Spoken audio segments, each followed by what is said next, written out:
Cast is now starting. All attendees are in listen-only mode. Good morning, everybody. Good afternoon to our folks on the East Coast. I am Todd Obert, President and CEO of Productive Corporation. Joined here alongside me on the high-tech virtual system, the thing we know as the computer and internet, the World Wide Web, is Pete Greco, VP of Sales and Technology. We are going to talk about 5 ways to up your game with O365 and G Suite. A lot of people are hosting things in the cloud. Mail is one of the main things, and you need to know what your part of it is to be secure. All these providers do some stuff, but it is not comprehensive. And if you aren't taking some of these steps or really being proactive about your part in this shared responsibility model, well, you are doing that, at your peril, is what I would say. So now that I've scared the pants off of you, let's meet Productive in 1 minute. Here we go. Who is Productive Corporation? Well, Productive Corporation works with mid-size companies to provide security solutions to them so that these scary problems get solved. In fact, we don't have 6 arms, but we do a lot of things. We offer specialized expertise to answer technical and licensing questions. We can help implement, test, and optimize the things that you need. We can do everything from security assessments to Active Directory services. We can configure and help deploy UTMs. We can tie them together and strengthen your overall security posture. We also offer a ton of content like this webinar we're putting on today. We have blogs on the website. We have our YouTube channel. All of it can be found at productivecorp.com /solving security. The bottom line is we can help you, whether it's implementation, assessment, licensing, or optimization services, help at productivecorp.com. And one of the ways that we help is by providing educational webinars like this. So this is 5 ways to up your game with O365 or G Suite. Our man, Pete Greco, VP in Sales and Technology, who I introduced at the top of the broadcast, will be telling us about this. And a little bit about Pete Greco. He has worked with thousands of organizations, helping them evaluate, review, and improve their security posture. And so today he's going to tell us about how we can, in this world of cloud-hosted mail, make sure that we are securing our environments appropriately. So let's give a warm virtual round of applause for Mr. Pete Greco. Pete? All right. Thank you so much. Please, everybody, be seated. Appreciate you hopping on with us today. We'll make this as quick as we can. So everybody can get on with their day, on to lunch, maybe off early for a little golfing or biking, whatever's on your agenda. So we're going to kick it off talking about improving mail security, or actually about Office 365 shrinks. I always like to be upfront. We don't think Office 365 is bad. We love using it here. It does a lot of stuff awesome, like email. OneDrive, I've really taken to. I put all of my stuff in OneDrive, right? We take advantage of Microsoft Teams. I love the idea. I actually kind of had forgotten about managing license keys with Office back in the day, and always trying to track which keys went with which versions of Office and getting them deployed and all of that good stuff. And now we've got everybody just logging into their Office suite with their O365 login. And it's pretty cost effective, but probably my most favorite thing is not trying to hold my breath for 20 minutes when I reboot the Exchange server after applying patches. I don't miss that at all, not even a little bit. Right? Well, yeah. And our stuff, I was just having PTSD when you were talking about the license keys and the reboots. I was like, oh yeah, I don't have any of that anymore. How pleasant. There's and you don't necessarily get away from that stuff in your entire environment. We still have license keys for things that we buy for for one-off usage and that kind of stuff, not necessarily related to Microsoft, but this has really simplified a lot for us, and so we really dig it, right? But the things that is not really in Microsoft's sweet spot is security. And some of the stuff that is built into Microsoft has actually made it more of a challenge, right? So part of the benefit of outsourcing your email security is, or going with a third-party vendor, is really working with folks that are refocused on security, that their whole business is around security. It might not just be limited to email, though those folks exist. But their business really is built around security. And when you start talking to organizations that have that focus, some of the things that you're seeing is a massive amount of threat analysis on a daily basis. Our key partners are all reporting, looking at around 350,000 to over 450,000 unique threats a day, every single day, right? So that's pretty crazy. A lot of these guys manufacture threat feeds that you can purchase to add into your SIM or add into different security products, but they're also subscribing to other folks' feeds to get even more information. And so when you're getting threat feeds from our SIM partner, for example, Event Tracker, they're actually combining their own plus 7 others that you're getting for the price of one, basically. That's a lot of information that those guys have access to, right? And then some of these folks have their own unique secret sauces that make their individual email security products great or standalone that a lot of folks like to take advantage of. Honeypots is a big one. That's how they're collecting this data.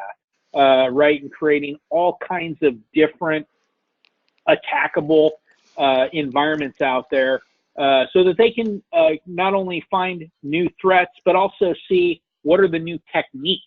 Not everything is a piece of malware. Sometimes it's a hacking technique that's getting used. So they're trying to uncover that stuff and analyze how else could this be used. Why are they trying to do it this way? Is this someone who really is just trying to learn how to hack? Or is this something that's next level or somewhere in between?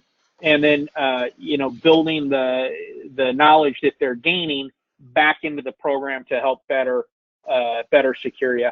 And of course, supplementing their artificial intelligence engines so that they continue to get smarter and smarter, are able to learn and understand what threats, what techniques, and what hacking looks like, so that the AI can spot these different kinds of maneuvers, and that stuff then is getting put into your email program. Probably the biggest issue that I had with Office 365 was when we were using that for our email security when we first switched over, it was pretty confusing. They had a lot of different places to go to set stuff up, and then the added benefit of continuing to improve the interface, which meant that a lot of that stuff got moved or in some cases renamed.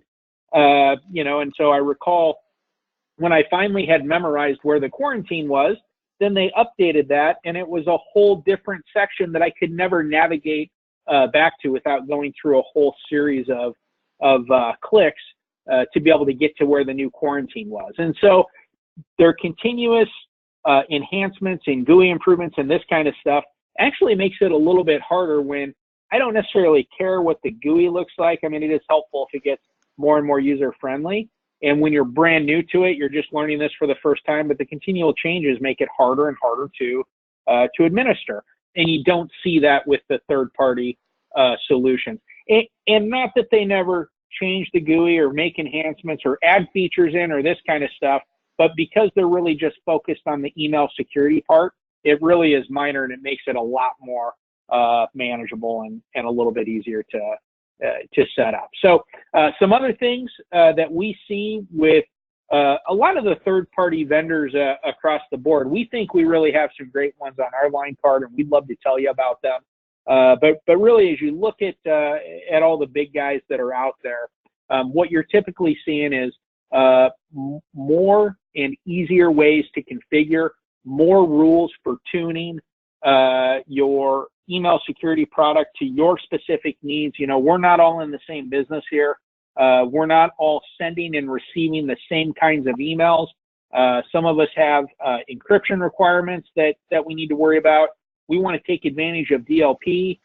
Some of us don't want to miss a single email. You know, if we get a lot of things from customers who maybe haven't configured their MX records and DNS correctly to make sure that that their emails have a high amount of deliverability, we want to make sure we're getting that stuff in. The third-party solutions make it so much easier to tune up or down, so more strict or less strict, right? Create different rules. Whitelisting and blacklisting typically is going to be a lot easier to manage, giving you the ability to import and export big lists in a lot of cases. Sandboxing is a huge one, especially with malicious links. That's where URL rewriting comes into play, or malicious attachments. Detonate those in a sandbox in the cloud rather than you know, on your local machine or in your environment. Sandboxing is not a capability of Office 365 at all. So that goes a huge way for detecting and stopping attacks. Hey, Pete, a lot of the products, yeah. how many people out there, you know, like our customers are currently using sandboxing, and how common it is? Should you be using it? So the feature is pretty common. Let's start there. Yeah. So as you're looking at, you know, so maybe the first thing I should say is there's probably, you know, a couple of grades of security products across the board, right? And we kind of think of them as advanced or tier one internally, right? And then, yep. and then you kind of get a subsection where there's not quite as many features. It's doing the basics. It's really you know, intended more for the S of the SMB or maybe the BSB, very small businesses. Though I would argue even the smallest organizations now need advanced security technologies to protect them. So as you're looking at the tier one vendors, right? I can't think of a one, and certainly none of the ones on our line card don't include the capability to sandbox, or at least have sandboxing as an add-on. With some of them, it's you know, it's an advanced purchase or an add-on. With some, it's built in, right? And then the prices adjust based on that. But it's becoming pretty common, and you're even seeing it now in applications like browsers have sandboxing capabilities, and you know, Adobe Reader has sandboxing capabilities, trying to avoid you know, malicious attacks and that kind of stuff. The challenge, though, is sandboxing isn't of itself you know, completely foolproof. There's a lot of time delay type threats out there designed to evade sandboxes, and there's some stuff that just there's nothing to detonate, right? When you're getting a link inside of a Word doc, they'll launch that Word doc. Nothing's going to happen unless something clicks on the link, and the link's not getting clicked on in the sandbox. And so that's where you really need, you know, the whole collection of things. Yeah. So URL rewriting in conjunction with sandboxing, in conjunction with you know, traditional antivirus signature-based scanning. Yeah, no one thing here is a panacea. Otherwise, we would be a pretty short presentation if it was like, here's the one thing you need.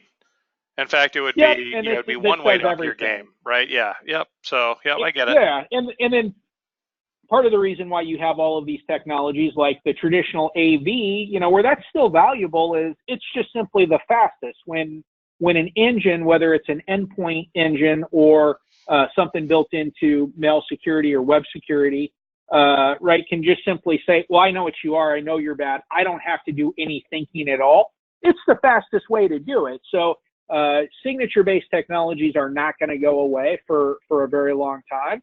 but yet you don't know about everything, and that's where you need the thinking technologies behind that, right? So, and then you've also got massive collections of sender reputation, blacklisting, checking multiple blacklist sites, and this kind of stuff. All of that is getting culminated in these third-party products. Microsoft does a little bit of that, right? But I don't think they do it as well as the third-party guys, and they don't check as many blacklists as what you have the capability of checking, especially in the cloud.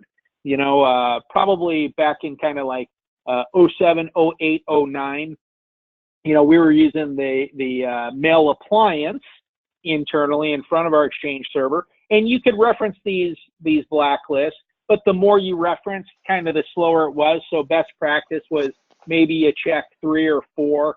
You don't check all of them. You know, you need to get more than one just so you got a good resource. Now with the cloud computing capabilities, you know, you can reference many of these blacklisting, and that's all done automatically for you. So you're no longer even going through and kind of choosing, I think Spamhaus is pretty good, so I want to get those on there. And then I like these guys, so I'm going to get those on there. All that is being handled for you. So it's a lot more automated from a setup standpoint. And then features for business email compromise, right, which has been a huge one. We talk to so many clients, I can't even believe it, who are reporting not major theft. You know, when you hear about the $10 million, $20 million from some big organization that's been stolen by convincing an accountant to wire money or whatever, right? That makes the news. You hear about that stuff. What you don't hear about in the news is the local city government that wired a check for $3,000, right, or $2,000, or $800 in gift cards, or this kind of stuff. That stuff is happening. And when you lose $800 and you're a small organization or you've got a super tight budget, that's an impact, right? And I don't know an organization or a business on the face of the earth that just wants to flush $800 or $1,200 or $1,800 down the toilet. And they're getting craftier about that. And so where the business email compromise comes in is really being able to look intelligently at that header and saying, well, this says it's from internal, but it's external. We're going to flag that to you, or we're going to block that automatically. And it's a little more technical than that, but that's kind of the gist of how that actually works.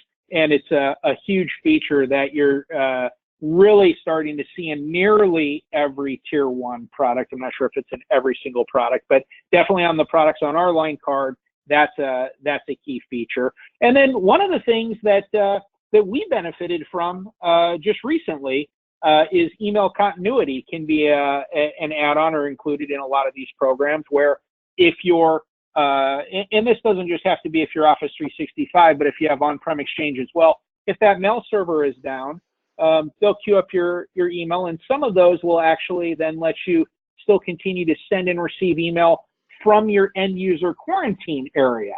So if Office 365 is down for a minute, you're not going to miss anything. Nothing's going to bounce. If it were down for a little bit longer, or if your on-prem Exchange were down, you'd actually be able to go into that end user area, or each end user would be able to go in there. They would be able to see and read their emails as well as reply to them in that cloud area. And so that's pretty valuable. And for a lot of the products, that's built in. For the ones where that's an add-on, it's usually pretty economical to get that additional capability. So it's pretty slick. Better ways to recover and archive. So as far as backup, backup doesn't really exist in Office 365. So you got a couple of different things, right? You've got a 2-stage recycle bin. So you've got the recycle bin, and then you've got the second level. So if somebody deletes something from the recycle bin and are still needing it, you could see it in the second bin. But what they're not really doing is providing a formal backup program where you can back this up to Azure or back it up outside of Microsoft. And that's where you run the opportunity for risk. People intentionally deleting emails, maybe because they're leaving the organization. I remember we had a guy way back in the day who really thought he was doing me a favor by deleting emails. And then when we needed information from, I don't know if it was a past transaction or what, he had deleted all those emails. We were able to go back to the restore, but he's like, well, I was just trying to keep things clean. Well, we don't need to worry about cleanliness when it comes to data, right? We need to worry about accessibility and having it. And so we had a recent, within the last probably 2 years, where we were missing emails out of an Office 365 mailbox. And to do a forensic recovery, what Microsoft really needed us to tell them is which emails were missing, including the exact subject line. Well, we couldn't give them the exact subject line. We weren't even sure how many emails we were missing, right? And that was the point where we're like, oh, man, why are we not backing this up? And we resolved that, relatively quickly. And we have a lot of customers that we talk to are really in that same boat. Once they start missing data, that's when they're starting to think, oh, man, why have we not been backing this up? And if there is a catastrophe at O365, and I hope there never will be, it's not a bad idea to have that backed up outside of that cloud. So moving it from O365 to AWS or GCP or down to your local environment, which is what we do internally. We actually back up our Office 365 to our local backup appliance that we back up the local environment with. So we have all of our backups consolidated there, and then some of those backups we move up to the cloud, but we don't do that with our Office 365 email. So it gives you a lot of capability there. I find it great for email retention for former employees. I find it to be a pain to do anything other than to keep that mailbox rolling until we no longer need it. Previously, what I would do is download the PST file, and I kept a dummy workstation around where I could load those and we could access them that way. Now we can just go into the backups and find emails if we need to. So really works out well. You can restore it back to that original O365 mailbox, or you can restore it to a new mailbox if you discontinue that, or if you just need to see something that somebody has sent or whatever. So a lot of capabilities there, and pretty easy to use a lot of those backup products and get that set up. With ArcServe, which is what we're using, I was able to create a backup plan in a matter of minutes. That first backup job was, it took a little bit of time because we've got a lot of mail. But once we got the initial backup done, the incrementals are pretty quick, and we can run those throughout the day or on whatever schedule we want to do. Now, archiving is a little bit different. This is much more of a security feature. Some folks do use archiving in part to recover emails, but the main thing here is putting a forensic lock on these emails so they cannot be changed. This is built into the highest levels of Office 365. So if you have an E3 account, this is going to be included.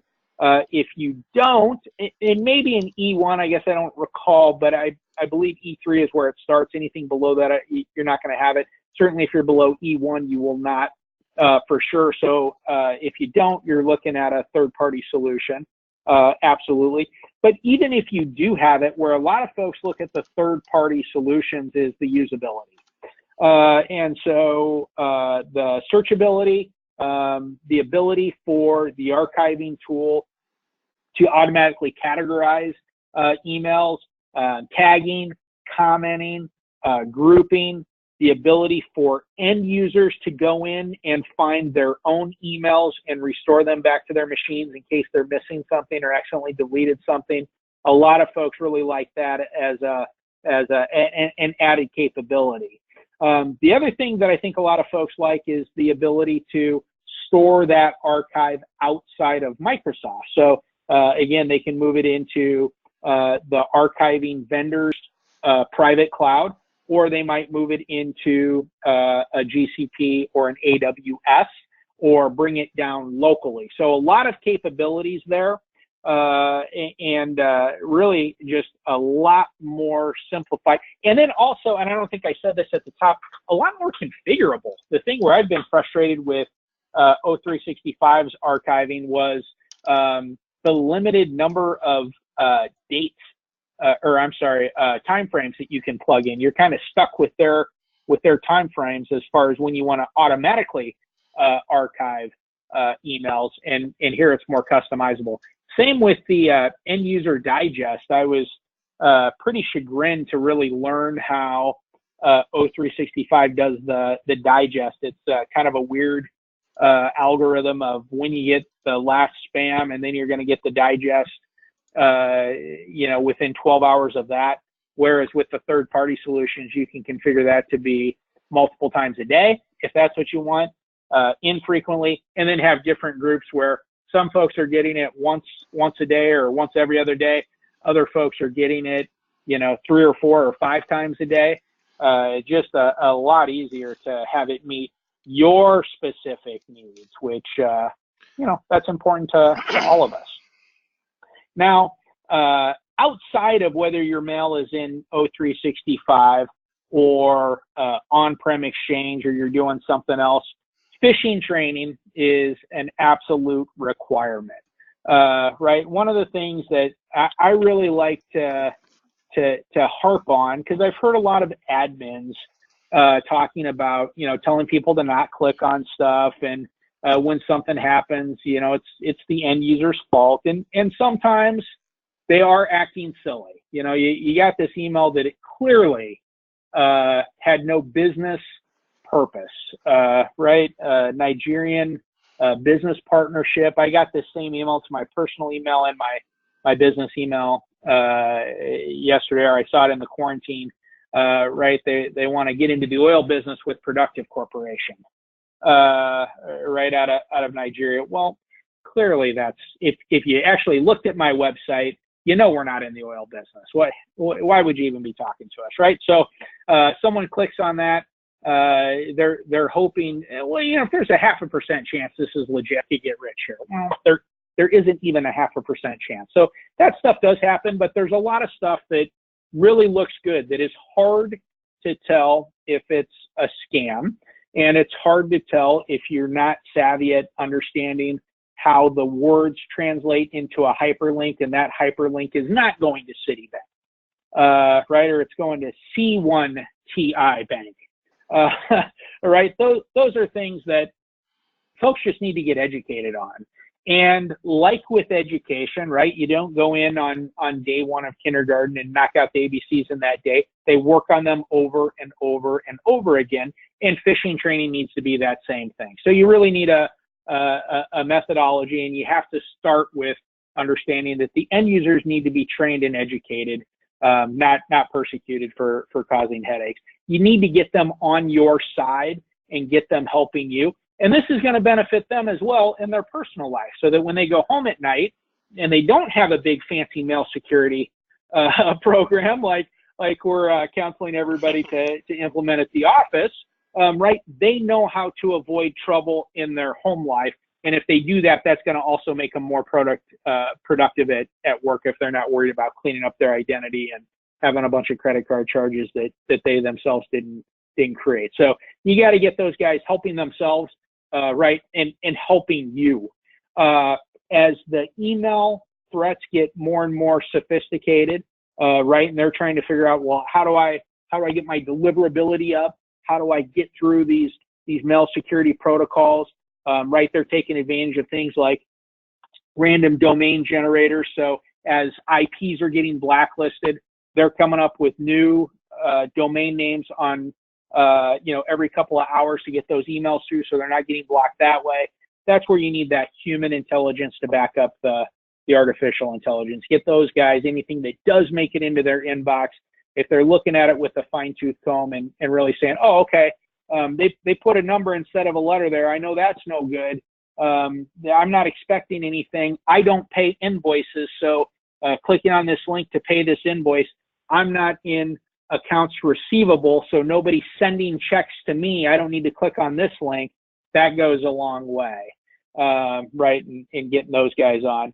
And then the big benefit is when you're using a formal program is then you're able to report on that. So you're able to see, oh, okay, well, all the marketing folks and all the accounting folks, they're really getting it, except for Janie. Janie clicks on everything every single time. Oh, that Janie. She needs more training. Yeah, you know how she does. You know, she needs more training, or maybe her supervisor, or maybe HR needs to get with her to make sure that she's getting with the program or help her understand the problem that's getting caused. The thing that doesn't work, right, is buying a phishing program and not using it, or using it once, or using it once a year. Even quarterly may not be frequent enough to get your folks really educated. Doing a homegrown. I've talked to a lot of folks who have done their own phishing campaigns, and what they're all missing is training to go along with it, and then reporting. What they cannot do and what they cannot see is what's getting clicked on, who's falling for it, putting together reports and doing it in a timely way. And even when they have a great plan to do it, time ends up running out. Time is always your enemy.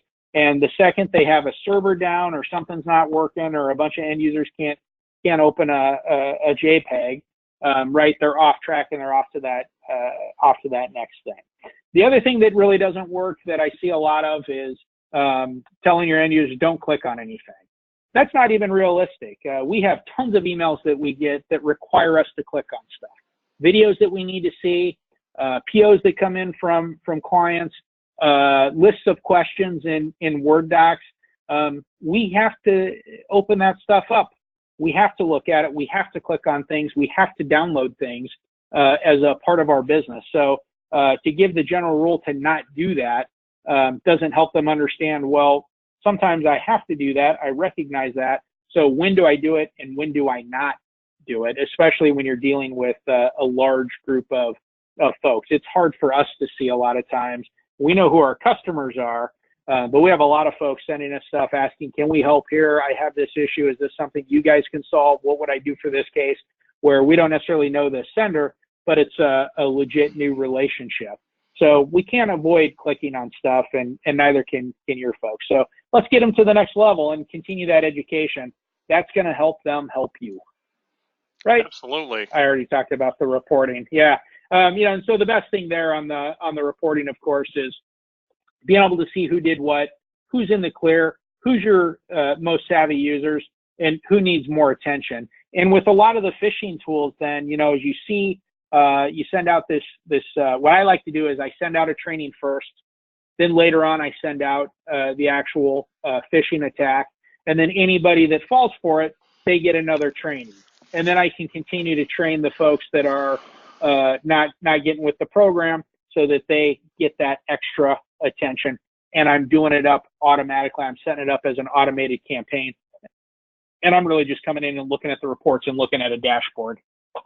And it really can be that easy. Once you get it set up, get it on autopilot, really pretty straightforward. Mm-hmm. That was a lot of words, Todd Obert. Yeah, that's okay. Sometimes it takes a lot of words. Right? I mean, if security was easy and could be explained in 3 words, then we would use 3 words.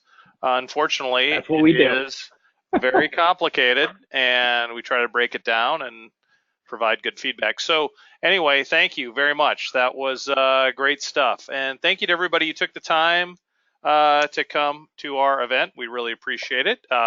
We will be posting this recording shortly, so feel free to share it with your colleagues or go back and review anything that you might have missed. As for now, I am Todd Obert, along with Pete Greco here at Productive Corp, wishing you a fantastic balance of your day and week, and hopefully we'll talk to you soon. Thank you. Thanks, everybody.